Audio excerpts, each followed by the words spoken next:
So I want to just pose something a little different. I want to think about progressive as defining an approach that's open to change, or as you people call it, innovation. That's the new word, change. Trying something differently. I mean, I'm interested how quickly ideological we get here, but I think we'd be hard. I mean, I love your definition. I want to go home and think about it. To attack injustice, but I don't think that I would think the opposite to a progressive mayor is a regressive mayor that's not looking at alternative ways of thinking and isn't prepared to address new ways to address things.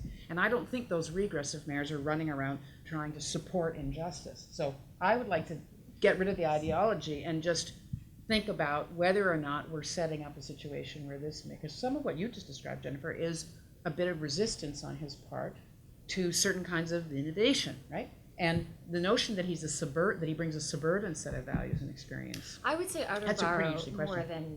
Well, I know, but when you were describing outer borough, it sounded to me like suburban. He likes his car. That's a suburban. The reason I say that he likes his car, there's this famous story of him as public advocate where he ditched his detail. He can't ditch his detail as mayor, But as public advocate, he ditched his detail. He said, "No, I'd rather do it myself.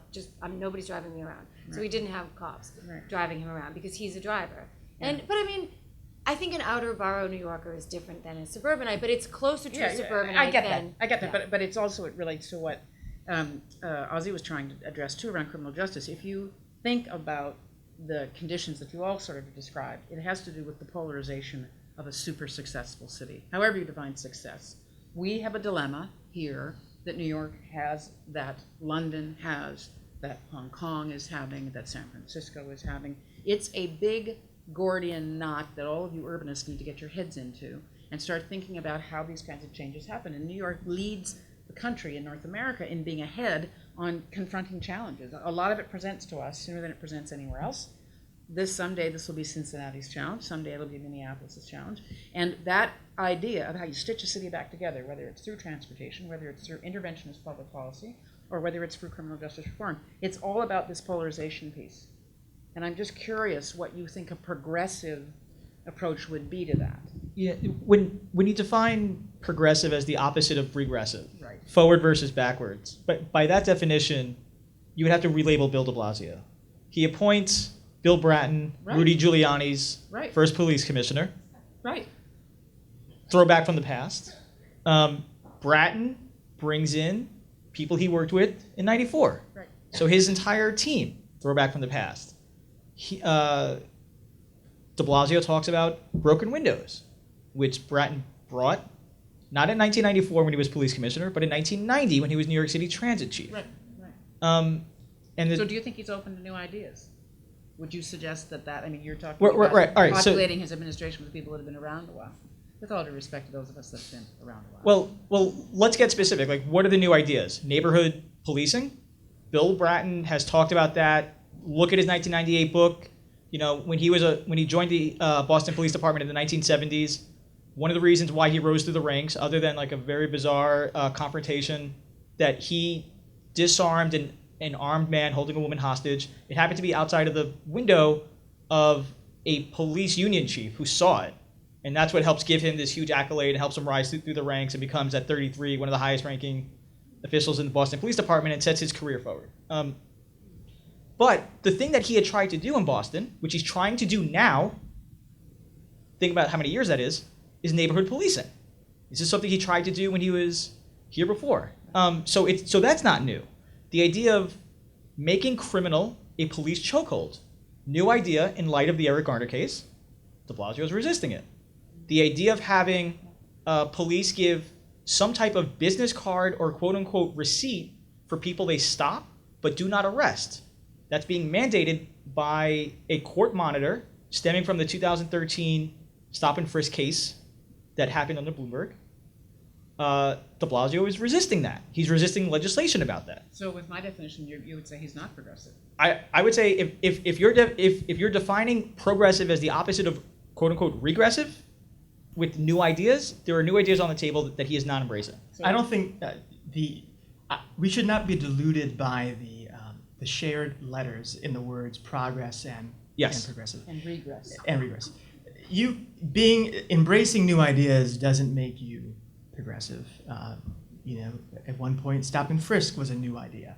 I mean, there That's are not bad progressive. new ideas. Right, there are bad news ideas. And you're Simply- suggesting that only good ideas are progressive. Well, I think I'll go back to my initial definition, Jared. which is that you can. A classic example is Mayor Bloomberg set out when he was elected to a second term to make a substantial reduction in poverty in New York City, and this was seen as a progressive goal. And so to do that, he rolled out a bevy of programs, mainly small pilot programs, and he was lauded for how innovative and progressive they were. One of those programs was this conditional cash transfer program, which would pay people for bringing their kids to the dentist. Right. And it was founded on the idea that poverty, to some degree, is a failure by poor families to do those things, which I didn't find to be particularly progressive. A program that he resisted until the city council forced it down his throat was simply to give people a bigger child tax credit. That is not a new idea, but to me that was a lot more progressive. De Blasio certainly has rejected some things. He's also, Vision Zero is pretty progressive. Mandatory inclusionary zoning is pretty progressive. Yeah. The idea behind One NYC of, linking, I think, at a deep level, the fight to reduce income inequality and the fight to create a more sustainable city environment, I think that's pretty progressive. If you're going to hit him on being resistant to change, I think what you have to mention is the U word. His being beholden to some degree to unions, and I think that enters into the conversation about schools. That's a fair question. I think his ties to the taxi industry certainly come up in the discussion about Uber and other ways of thinking about transportation. So he has resisted some ideas, and to some degree that might be regressive on his part. But it's not strictly a new and shiny versus old and dull thing. Some of the old dull stuff we have worked pretty good. Well, and I mean, and Ozzy was just talking about some old dull stuff that might actually be effective. Community policing is not a. Oh, and just one more blast from the past, because I don't. It's like 10 years ago for him, but yeah, okay. Yes, but also just earlier this week, Bill Bratton said he spent the weekend reading the Moynihan Report from 1965. Right. And he called it prescient. He called it. Right, and the mayor disagreed with him, and then Bratton said, "I'm sorry. When I was talking about values, I didn't mean the blacks. I was actually talking about young people." So there is this conversation that people do have sometimes about the past and the future. But I think Jared's point is right. To have that dichotomy between pro and regressive. No, and I mean, and you You're hear right, me pushing back basically on labeling in any way. I'm not sure that calling somebody progressive or regressive is very effective. I think we should be talking about whether this mayor and this administration is effective. Are they? I'm just the moderator. They don't really need to hear me. Are they really? Do we see them tackling these things? So let's look at your piece. Uber is a part of a much larger trend around tech-enabled sharing economy stuff, peer-to-peer stuff, and we've got it happening all over the place. And we don't know what the next version of this is. It may be in criminal justice. There's going to be a sharing economy piece. And who knows where it's going to be next? And the question, I think, is whether we're really equipped, and whether city governments are equipping themselves to somehow maximize the benefits of these kinds of new approaches to administering things, deriving benefits, whether it's Uber or isn't it, or are they going to be so reactionary, how about that one, that they can't make room for it. I mean, I think a lot of us felt with Uber that it's a bit like standing in front of the Mississippi, that's my New Orleans image, that you can't, you've got to just find a way to live with this and make it work and not have it disadvantage people. But you can't probably stop it. It's, the thing with Uber, everybody here has tried to get a cab at a time when they can't. And before Uber came along, it was this, to even add, this is another thing, like in 2011, they wanted to add, how many medallions was it? Like 500 medallions? And it took like years to get Albany to approve that. And meanwhile, you can't get a cab in rush hour, and and they have to do an environmental review and of the whole, and then there's the problem of the cabs not going into outer borough neighborhoods. They're always in central Manhattan. So that was a huge problem. So then Uber comes, and it's like, oh, that problem's gone. There's a million cabs, but it brings this other problem that the traffic has slowed. When De Blasio was fighting them, traffic has slowed.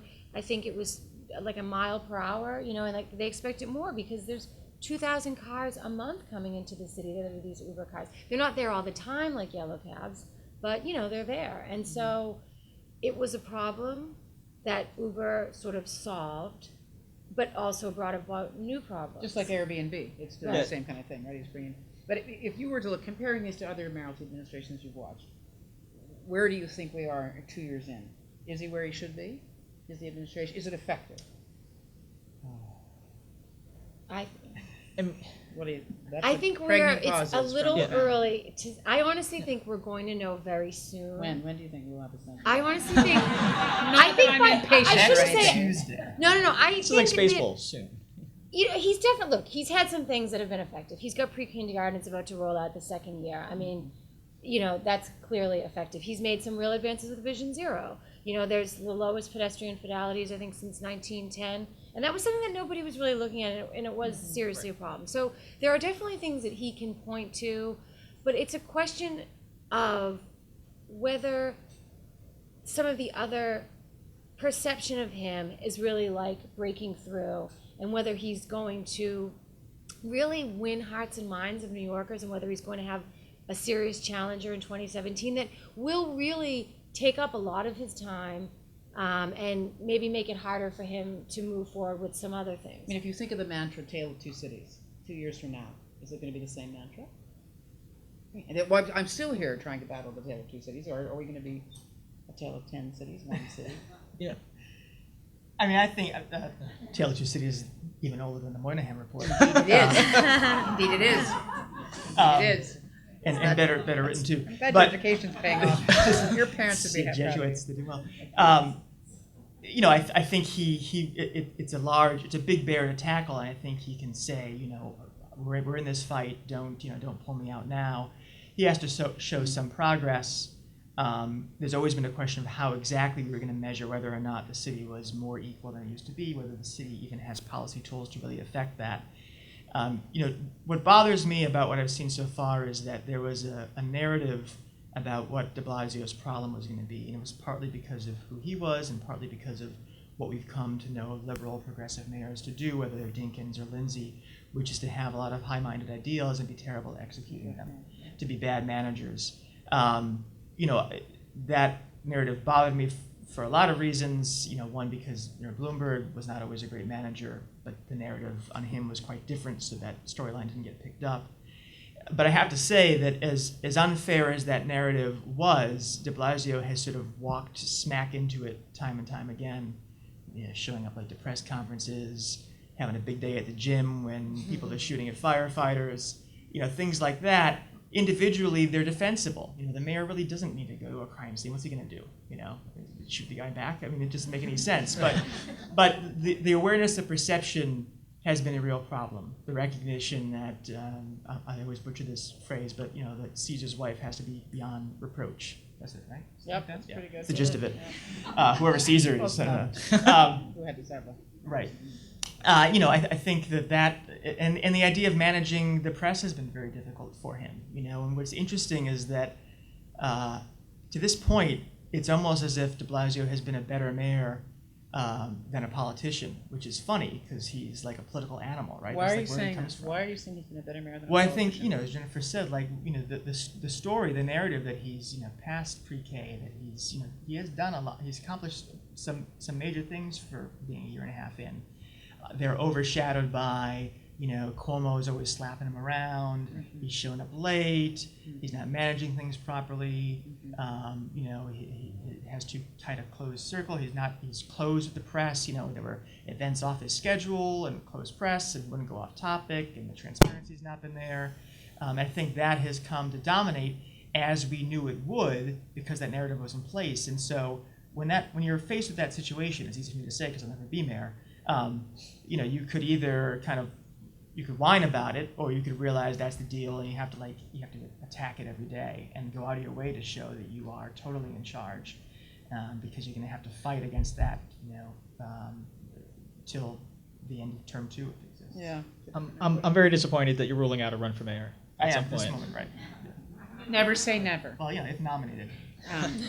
What do you think in terms of that? Where is he on the trajectory of? I where I you think expect- Jared's right that it's surprising or unexpected for some people that de Blasio would be a better manager than politician, a better mayor than politician. One of my colleagues, Dana Rubenstein, I believe, wrote a story to that effect. One specific example of where he acted perhaps in terms of the right policy, but not in the right execution, was when he criticized Governor Andrew Cuomo. And there was a Democratic operative who sort of laid out to me why that was a misstep on his part. The city is a creature of the state. A lot of the powers that people believe a mayor has, it's actually rested in Albany and not in City Hall. So anytime there's a question about whether the city can do something, you usually end up having to go through Albany for what you want. When the mayor sat down and said Governor Cuomo was vindictive, hurting New Yorkers for any number of policy issues, and seeking revenge for perceived slights, he rattled off a number of issues that substantively, I believe most people in room 9, most observers said, you know what? He's right. He is being accurate and detailed and specific. The problem in the execution was that he does it at the end of session, right before he goes on vacation for a week. So you have this long, hot summer with a guy with a very long memory in Albany, and you literally have the mayor out of town. Right. So what? So it's poor judgment. It was poor execution of what was otherwise a plan that very few people found objectionable. Well, and I think that, I think we should think now, what do you want in the next 2 years? Like, do you want more of that? Is more robust kind of muscular leadership to say, wait a second, you may say that we're a dependent little creature of the state, but we're robust and we need support? I think as a reporter and someone that lives here and someone that has family and friends that live here, what I would like to see is, an effective government, one that is open and transparent, that is responsive to reporters' inquiries, responsive to freedom of information law requests. Which it isn't. Which It's Bill not so good. De Blasio is the one who doing that well. had, he's the one who gave the New York Police Department an F grade for FOIL requests when he was public advocate, and most reporters I don't think would change that grade at this point. So he's made no. But you'd like to see better transparency. What else would you like to see? In terms of being prompt, being on time, just government being responsive, just the way that any other citizen. You're really worried that he's not prompt? No, do you know what it is? We have, sorry. Yes, it's a major part of my day. Is it really a problem? Yeah, it's He's just- horrible. because he's overbooked, or he doesn't wear a watch, or what's the point? He's got staff to keep him on time. He's cavalier. You mean he conveys a. But I think it's like you said. It's exactly like you said. Like, he came in with this narrative that he's not a good manager, right? And so, don't you want to change that? Like, if people think that you're If terrible, you have a clean room, you kind of give up on. but like nobody. That's the thing. Like, if you were hitting at me, say when I started my job, they were like, Jennifer's going to be good at this, but she's going to be terrible at that. We're going to have to watch her. I'd really work on that, and I think it's sort of.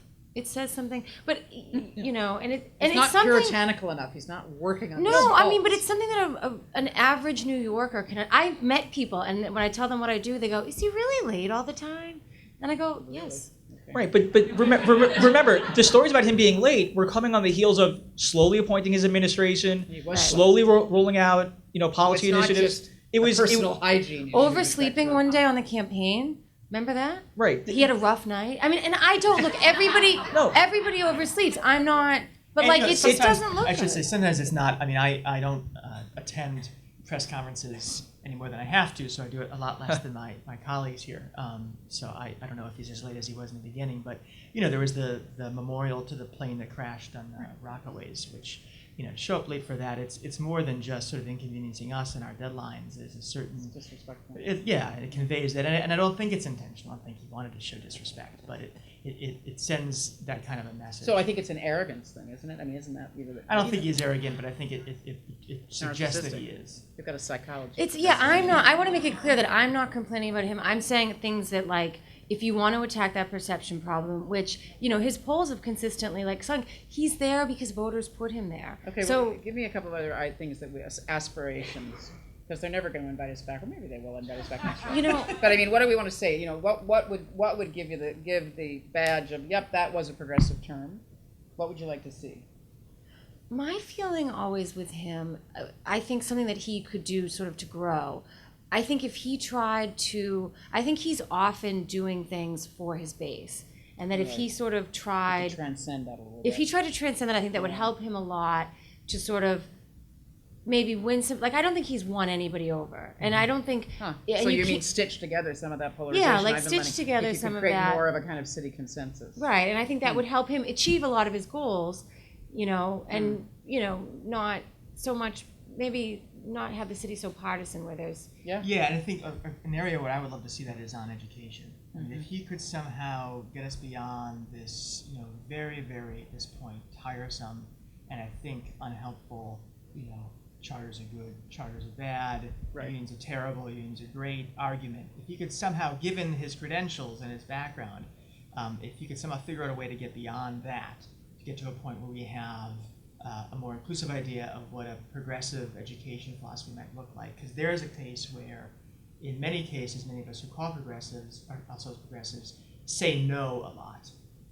And that's never necessarily a great thing when schools are failing huge numbers of our fellow citizens. So if you could somehow figure out a way to use that issue of all issues, I think first of all, it'd be smart politics, but I also think that would really bring the city to a new place, and I think that would be helpful. It's challenging, and there are a lot of people who would try to knife him in the back if he did that, not figuratively speaking. But I think that would be something I'd love to see. So I'm going to give you a fair warning that we're going to go out to you in a second. So get ready thinking about what you want to raise with this panel and ask them about. And while you're thinking about that, I have a question in terms of my world and my work. So I work for an organization that's completely focused on the stewardship of the physical city, the spatial city. We've been at it for over a century. And I wonder the extent to which this mayor actually thinks about, when you were lamenting that cities are creatures of a senior government, there's lots of stuff that we don't have any impact on. But the mayor actually and city council have all sorts of things they can do in the physical city around planning and zoning and various kinds of incentives that they can create and how the physical layout. The only thing we've really talked about is the Times Square debate. What about this notion that you've got high-end luxury housing going up without much public review, it would appear? What about the fact that we have sort of a lack of sort of equitable development despite the aspiration around affordable housing? Do you see a policy, kind of innovation that he can introduce that would restore more of a sense of that we're in this together, that we're not just creating places for rich people to come and vacation for 3 weeks and then leave? Well, there are moves toward doing that. That's the inclusionary zoning part of his housing plan, which won't be. There aren't going to be inclusionary zoning in those towers on 57th Street. Not the existing ones, no. But there's a lot of them though. The existing ones, but there's a number of them in the pipeline. Right. If it's in the pipeline, I think we could have done about that. And sorry about 57th Street, done. Sorry. But in the other areas, that's precisely what he's going to try to do. He's going to have a denser, more equitable city. That's the vision. But those rezonings are not. They're not downtown. The proposed rezonings at the moment are in various parts of the. Well, this is where sort of like the stereo instructions come into it. It's very expensive to build there. No matter how you weld people of different income groups together, you're only going to get so many units there, and we need a lot of units. I think this mayor does actually think a lot about the space. It's interesting. Bloomberg rezoned. What was it? What was the percentage? Like very high. Yeah. Basically, the size of San Francisco was rezoned by Michael Bloomberg, and after that was done, people thought, well, that would probably be it. But there are several areas that will be rezoned under De Blasio with a slightly different set of values. They are looking at a lot of waterfront areas specific to climate risks, which I think is interesting in a much more detailed way that De Blasio, having had the benefit of seeing Sandy, is doing compared to what Bloomberg did. So I think there is a spatial element to it, and I think it is about creating more of a kind of common destiny for the city. Obviously, it involves alliances and accommodations aplenty, whether it's teaming up with REBNY to reform 421A or you name it, and I think that's why people get nervous, partly because there's not really a reservoir of trust. Just like the NYCHA example, if you're a person who is nervous about what's going on in Brooklyn, De Blasio's promises to do it differently from the previous guys who made you worry about your ability to stay in your neighborhood. I don't know how much currency they have. Yeah. It's so complicated, isn't it? Because it's not just about housing. It's also that we can't seem to find places for people to start businesses. We've got family businesses that are unable to hang on because the rents are going too high. So again, it's the challenges of a success in a city.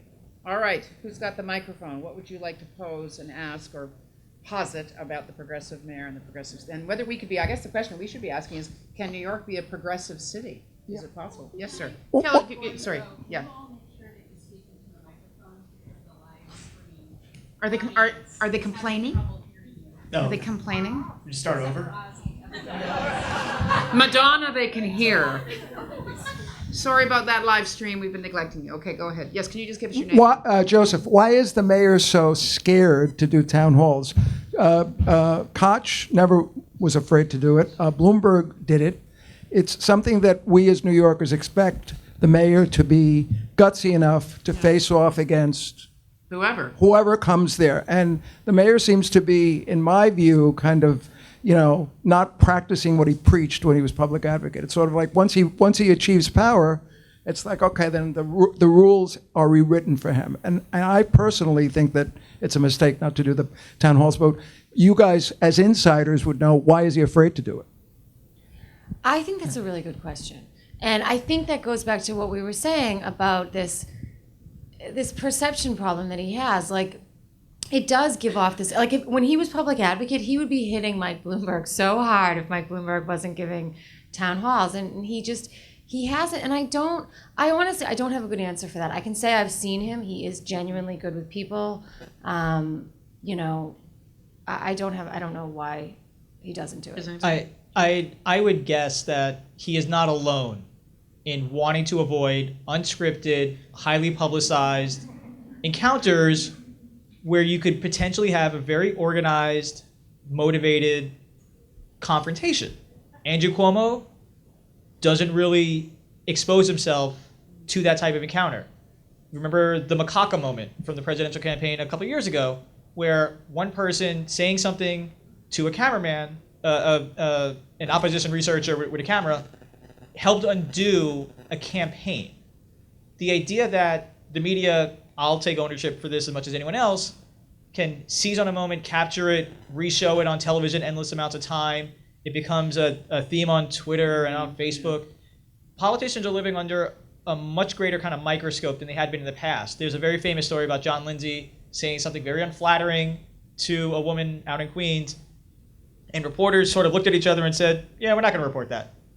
And what could have been very damaging and embarrassing to a sitting mayor went unreported, whereas today, an innocent gaffe, a slip, showing up late becomes something that you endlessly replay. So I don't entirely single him out for that, but it's very clear. He used to say, the public leads and politicians follow, which would lend you to believe he would be doing town hall meetings, and he doesn't. So you're right that he set up a very high standard for himself and isn't living up to it. I mean, I guess the other question for us is to think about, are there other ways for, in light of the technology that exists now, for the mayor to engage and have different kinds of forms of town halls? Because I don't, as you say, he's not alone in being frustrated. It's not always the best way to actually engage communities, right? I gather he just did a Twitter chat. Did anybody? He did just do. How'd that go? It went well. I mean, it's Twitter, so it's very easy to ignore somebody who's. I mean, there were people saying nasty things, but like he was answering questions. I mean, that's going to happen, But there were many. It's Twitter. He also can only answer in 140 characters. So, but the bigger piece for you is just where's the willingness to engage and also to be accountable. Avoided a lot of the more pressing Twitter questions, and he answered dumb questions like how tall is it? So clearly avoided anything that was uncomfortable. When somebody like Koch or even Bloomberg or Giuliani might try to turn that around. Would take it on. Did Bloomberg do that? Did Bloomberg do that? Bloomberg, if I remember, he did very controlled town halls. I remember going to one in Harlem that was in the Adam Clayton Powell building, and the people who were there seemed to be, I don't want to say invited, but perhaps encouraged to show up. But then again, I was on WNYC a couple of weeks ago talking about Bill de Blasio's potential shortcomings in light of another New York Times story, and Louis from the Village called in. Right. Was he encouraged to call in? Did he do it on his own? Who knows? But whatever venue it is, you could potentially stack the room, and I believe Bloomberg was no exception. So that's one point I'll make. Just everything that these guys have said is right, but if you're worried about saying next Tuesday I'll be at this auditorium, come with your questions, and having a room full of students first New York asking you why you haven't turned City Hall into a charter school, that's legitimate. So you don't, if you're a mayor, you don't have to like have people come to you. You can go to them. There's like every night there's like 8 community board meetings around the city, and there are church picnics and stuff. Just like show up and talk to people. It'll look good. He's a funny guy. He's generally good one-on-one. Probably better in one-on-one than like in a controlled environment, I think. You could do that, and that way you would have the back and forth without worrying that someone's going to like load up for you and take a transparency moment and turn into a campaign commercial for whatever the event is. Which is back to this point that your aspiration frame is that he build a broader civic consensus, which means actually getting out with people. Okay, next person. Yes, right next to you. Yeah, go ahead. You. Denise, I just want to say a huge thank you to Mary for what you do with the Municipal Art Society Oh, thank you. and Jane's Walk and all of it, because it is so vitally important to this city and elsewhere. Thank you. All right. Under de Blasio, the city's website leaves a lot to be desired where transparency is concerned. And props to Bloomberg for what he did with the city's website, because you didn't have to be a technological anything to be able to use it. I have a question regarding Uber. The TLC is archaic in many ways. The medallions, as we know, are incredibly expensive and way too slow to acquire. Uber and Lyft and whoever is going to come along next, yeah, okay, and all cars pollute. There was something that Giuliani did with the TLC. He made it mandatory for insurance to be $100,000 per medallion. Do you believe that there should be any form of insurance? We don't even know what insurance these drivers have. The yellow cab drivers, whether they have insurance? Uber, No, I no, think. no. Oh, with Uber. Uber. Sorry, when I went back to Right. these drivers, I should have said Uber, Lyft, all of this new innovation.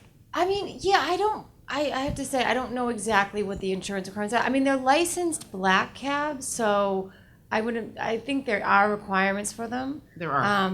There are. Because they're like a black cab, basically. There's 3 different, there's different types of ways that they license them, but they are licensed as black cabs. And Denise, your concern with the website is it's just opaque. It's not. It's incredibly opaque. Okay, got it. It's oddly organized. I'll agree with that. Yeah. Yeah, I I find would- it much more.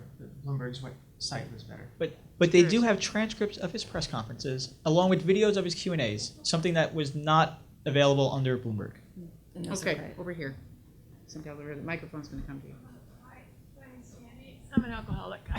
Hi, it's really great I to see understand. all of you guys, all my Twitter Welcome. friends. I will say about Twitter that the entire carriage horse war of attrition was brought down by one tweet asking if there were, why he hasn't kept his promise. Has anybody talked about this affordable housing? We got to build 200 million units, right? I have won the affordable housing lottery twice. And I went on the thing to see, I'm on hold for 4 places. The first place that I went through 4 months of vetting, and I was kicked out at the last minute because I had been evicted. And why do I need an apartment? Yes, Because I exactly. was evicted. I'm number 56,127 for one of the Furniture. 4 apartments. I'm 71 years old next month.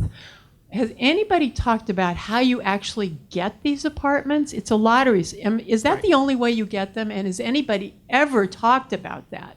Right. Thank you. And I'm loving you guys, by the way. And what are these that you're talking, what are the them?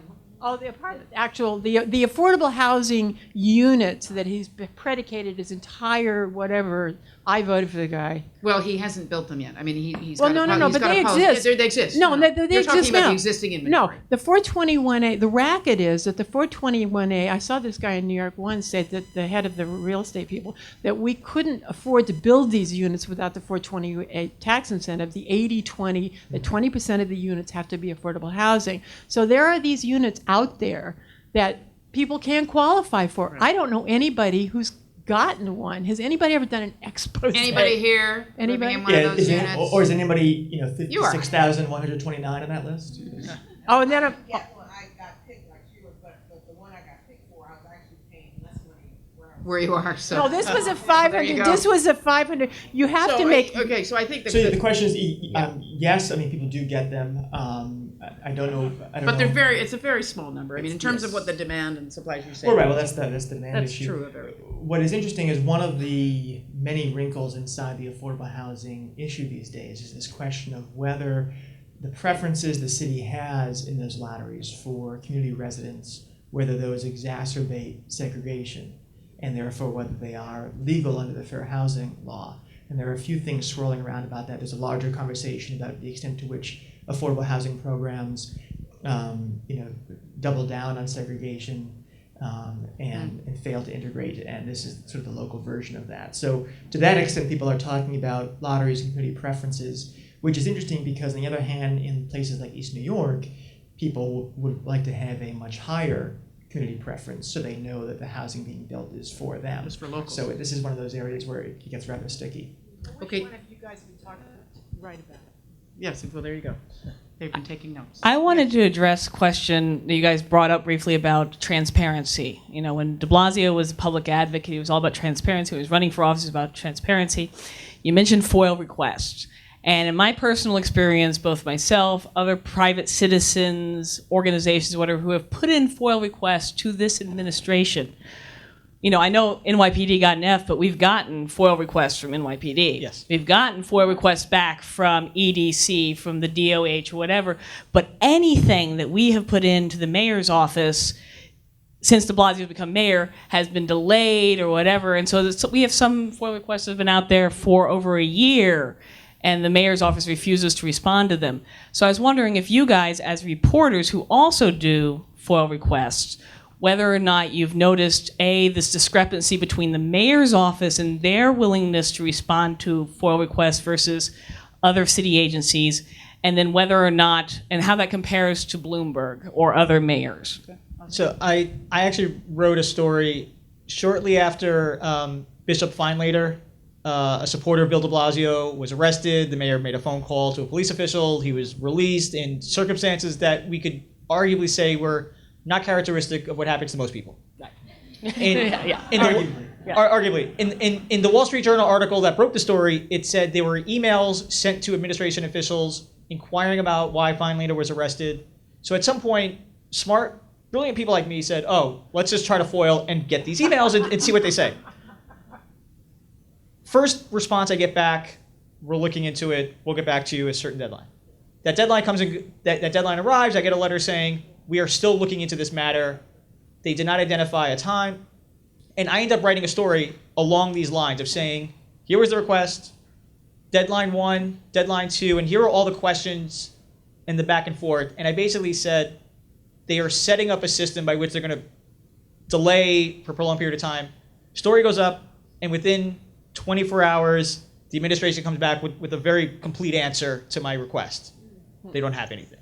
But it ended. But is it a managerial thing? No, Or a deliberate thing? What I later heard was that, and you hear this from every administration, we get so many requests, we only have this one person, and at some point it becomes, well, if you're getting all these requests and you're only putting one person in charge of it, you're doing this on purpose. But they have tried to address this to some degree. There was supposed to be some kind of FOIL tracker and all this kind of stuff, but by putting his schedule and transcript online, you're actually obfuscating the need for certain FOIL requests.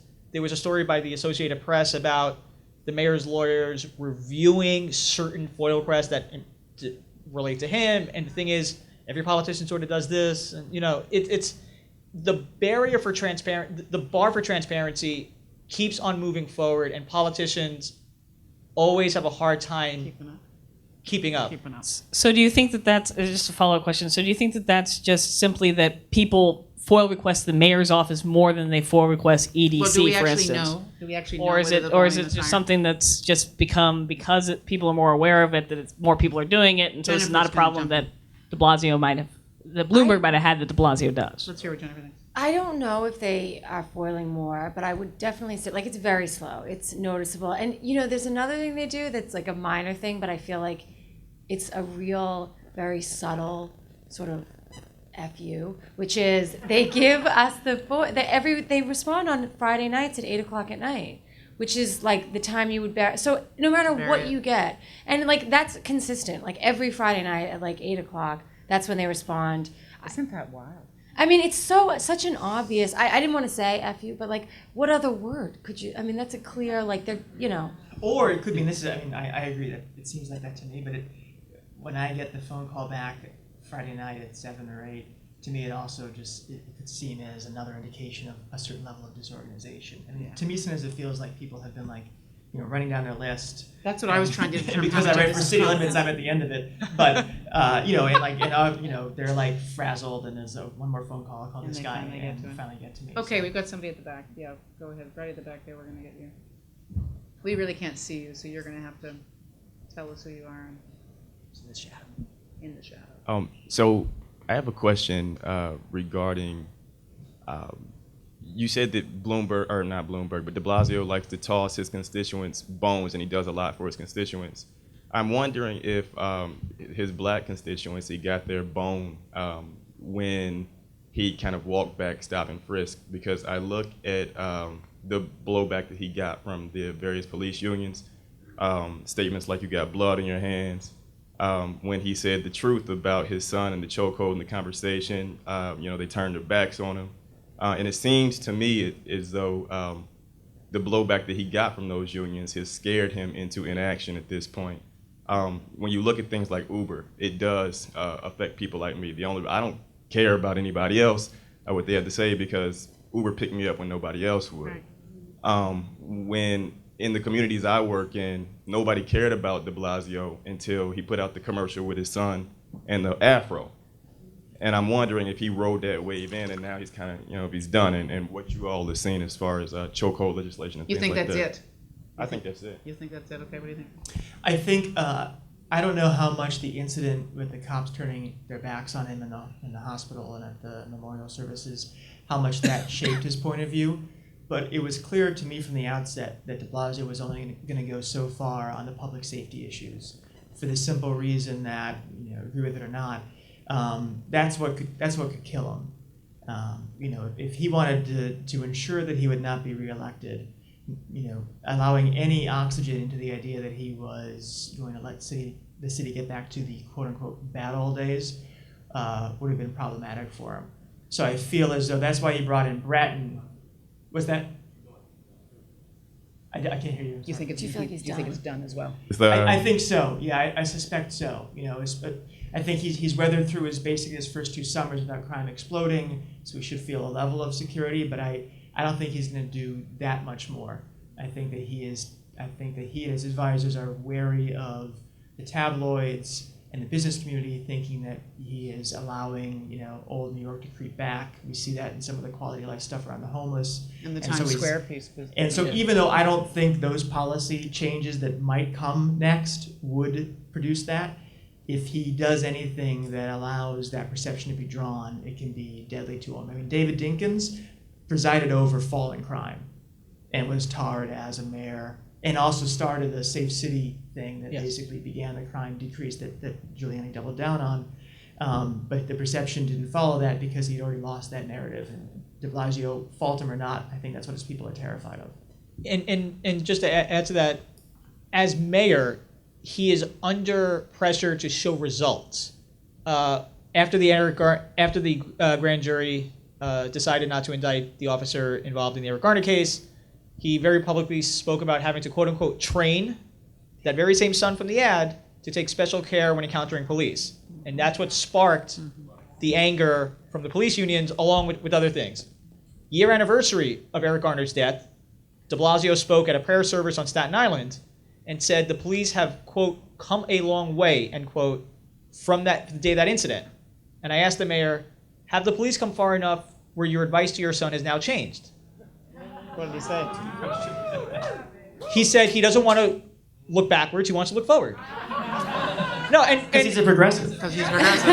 no, so that is to say, as an incumbent, I think you will not see the type of positions and rhetoric that he might have taken as an elected looking for higher office, but I think that's part of the incumbency problem. Right. And he has made changes in terms of decreasing penalties for marijuana possession, There's I think 35,000 fewer people arrested this year than last year. So there are things he can point to, but he's at the point of having to identify accomplishments rather than just complaints. And so one more point, the bail thing, because that's like a pet peeve of mine, yes. is pretty big. Yes. You know, him trying to introduce alternatives to bail in some cases, because that's perhaps worse injustice than stop and frisk, even what goes on with bail in the city. His addressing that showed some cojones, to use the term, I thought. Okay, other people here that come on front forward. There's a woman right here. Hi. Actually, it's a great piggyback off that gentleman's question. And I'm sorry, I don't remember the woman on the Jennifer. Me? Jennifer. Hi. Jennifer, hi. Sorry. Because you had mentioned something about that you feel that De Blasio should try to sort of reach out more beyond his base. And Right. do you or anyone on the panel have any examples? Because it seems to me the people outside of his base pretty much hate his guts. I mean, they pretty much think De Blasio is a communist Marxist race traitor. So I don't see. No, I'm serious. I mean, I mean, there was a Wall Street Journal article interviewing, obviously, I don't know how they found these people, but these people were like, I hate De Blasio, and he has that wife, and he has those kids, and you're just like, what? It's 2014. At the time it came out, it was 2014. It's like, what are you talking about? So my question is like, well, what does he do? Because I feel like, and that's not to say that De Blasio shouldn't be, I think any politician should be criticized, anybody we elect should be, Obama included, should be criticized because at the end of the day, they work for us. And I was at this event last year, and I probably said the same thing. But I think he's sort of stuck because if he disappoints his base, then they may not come out for him.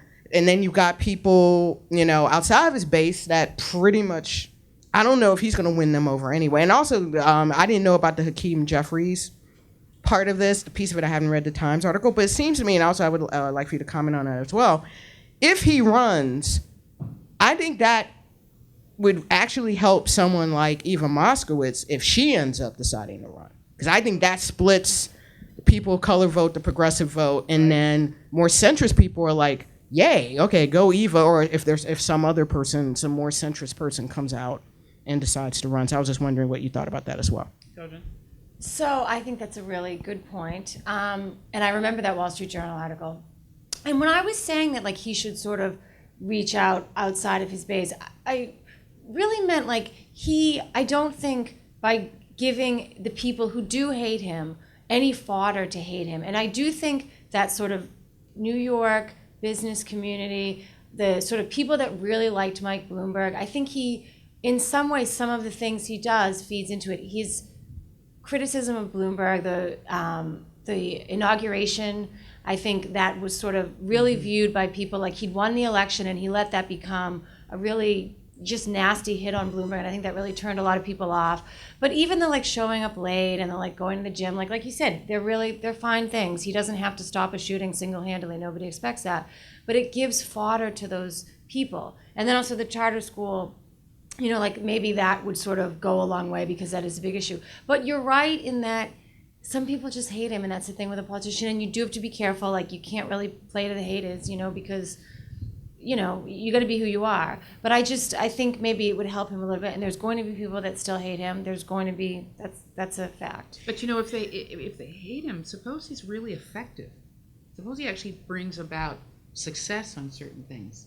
Won't that win that other constituency? The haters, the people who truly hate him and who would say anything like that about his wife, you're never going to get them. No, anyway. But, so here's an image that I have in my head, which is election night, general election night, de Blasio wins, has this big party at the Armory in Park Slope, and he gives this speech, and he's not, it's a pretty decent speech, and it's an exciting moment. He comes out, and there's a lot of electricity in the room, and he was maybe like 12 minutes into it, and people in the crowd, in his crowd, were already breaking into side conversations. There was a din of people sort of chatting and joking. He was like kind of losing. I always make a point of standing in the back of the room because I feel you get a better sense of that. And to me, from where I stood, like several rows up, he was already kind of losing those people. And so I think it's not a question of the haters. It's that his true base is narrower than the percentage of votes he got. And that percentage of votes was in a ridiculously low turnout year. So I don't think he's worrying about, people who read the New York Post, for example. But I think he might be worried about people who read the New York Times and people who, really like Christine Quinn and like that part of the establishment. There are a lot of different camps that sort of sided with him on election day because he was better than Joe Lhota, but that never were really in his base. And do you I think that's what he has to reach do you out think for. do you think he's doing things to keep those people in? Get them more He's done a lot of things, so I'm sure some things he would. But this is people who supported Christine Quinn certainly are of the mindset that De Blasio is not a good enough manager to be mayor of New York City. So anytime he feeds into that, he's losing a they chance with disaffect that. a bit more. Yeah. Okay, I think we can do one more. Who else has got one? Yeah, right here. Whoop. This here, down here. Well, we'll do two. You go. We'll do two. I'm a bit concerned that it's been brought up, and it's by you folks and others have, of the hagiography regarding his predecessors on what they did or they didn't, accomplish. The movie star handsome John Lindsay, who is not a great mayor. The ostensible failures of David Dinkins, who came in under a recession, continued the housing program, expanded the hours of public libraries, and is responsible for community policing. The dropping that his successor saw was his doing. He just didn't get that. Mm-hmm. And Bloomberg is not so great. What's your concern? My concern is that you build this up and you raise expectations that can't be met, and also it's traveling, an aura, positive or negative, that changes the whole discussion.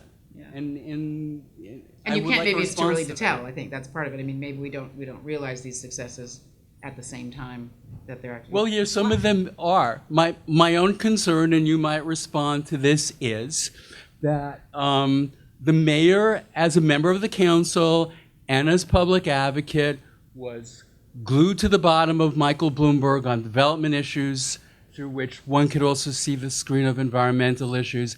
And I don't see a change on that. So the issue of affordability and greenness and dealing with sustainability can't possibly be handled properly. Let's take the second question at the same time, and then the guys can respond to them at the same time. Go ahead. Last question here, and then the panel will go. You guys can do a joint I was going to say, are the two of you fighting us? Well, it could be a husband and wife job. I come at this, as you probably will gather from my fancy accent, from a rather different perspective. I heard the panel refer on a number of occasions to the word change, and I'm always mindful of the famous professor at Oxford University who was asked, how many Oxford professors does it take to change a light bulb? And his response was, change? But oh, good. I'm glad it's getting through in due course. There are a couple of observations I'd like to make from my very distant and very unobjective perspective.